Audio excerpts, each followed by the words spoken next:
Puberty, convenient as it would be to go to sleep a child and wake up an adult, and puberty lasts as long as 4 to 5 years.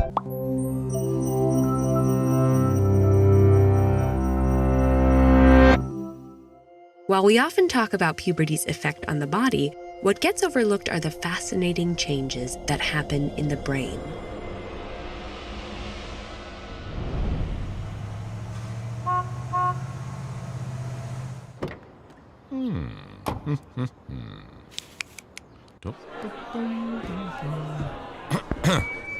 I've been sent here to talk to you about puberty.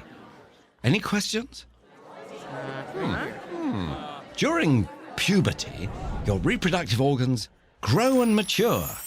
Any questions? This ripening allows you to become a sexually mature adult. There are so many other changes to your body that puberty can seem almost magical. I think I'll take it from here. Puberty, in fact, begins in the brain. At some point, usually between the ages of 9 and 14, puberty is triggered when a region known as the hypothalamus releases waves of a specialized hormone. As convenient as it would be to go to sleep a child and wake up an adult, this maturation is slow, and puberty lasts as long as 4 to 5 years. And during this extended process, the brain undergoes its own transformation, thanks to two of puberty's key players, estrogen and testosterone. Produced in the developing testes and ovaries, these hormones hitch a ride to the brain via the bloodstream.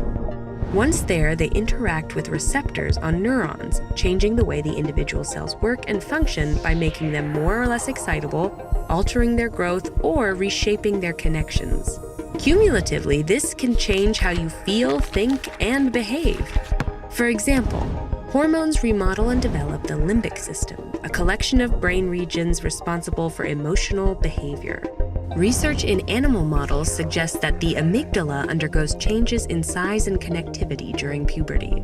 The amygdala's function is wide-ranging, from detecting threats in your environment to helping you recognize emotions in your friends' faces. Its development allows you to better connect with your peers, while priming your brain for learning and discovery. Likewise, puberty organizes and restructures the nucleus accumbens involved in reward and sensation seeking. Activity in this dopamine hub is thought to drive the pleasurable sensations we feel when doing rewarding activities, like spending time with friends or having new experiences. Several studies have found that as hormone levels increase through puberty, so does the response of the nucleus accumbens. As a result, exploration and social engagement may feel that much more important during adolescence. As these emotion and reward centers rapidly develop, their connections with higher cortical brain regions tend to do so on an extended timeline. These cortical regions, which help impose emotional regulation and impulse control, continue to grow well past puberty into your 20s. While teens are often unfairly stereotyped as rash or impulsive, research reveals a more complex story. Teens are just as capable as adults of making thoughtful decisions when given the time and space. It's only during high stress or in the heat of the moment that teens may find it more difficult to manage emotions. Further, this lengthy cortical development allows adolescent brains to remain adaptable as they learn and grow in new situations, form their identities, and build the skill sets needed for adulthood. For all we know about the effects of puberty on the brain, there remain many unanswered questions. What sets off the initial puberty signal in the brain? Why is the average onset of puberty shifting earlier? And while hormones may seem powerful, they may not be the full story. Experiences you have during adolescence may be just as influential as hormones in shaping and maturing the developing brain. So while all these physical and mental changes can make you feel as if puberty's in control, you have more power than you think.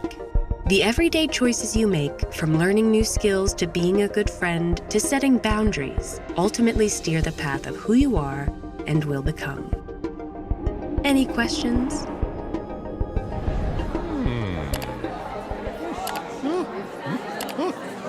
So many.